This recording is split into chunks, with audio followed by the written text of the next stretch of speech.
Hey guys, welcome back to the channel. In today's video, I'll give you a quick and simple guide on how to set up MT5 alerts on your phone. So let's get started. Now, first off, you need to have your MetaCode's ID. Now, to find this, you're going to have to pull up your MetaTrader 5 app on your phone. Then you want to click on this icon at the upper left corner of the screen, the three-line icon. Then choose Settings.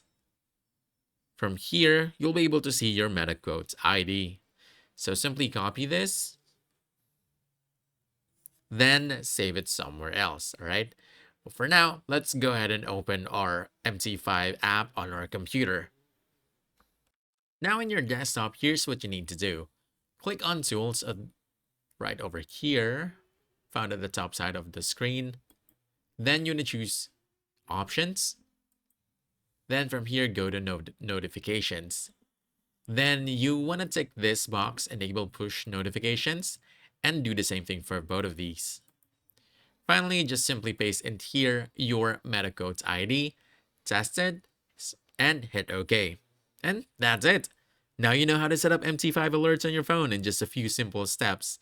So if you found this helpful, don't forget to hit that like button, subscribe for more quick guides, and I'll see you in the next one.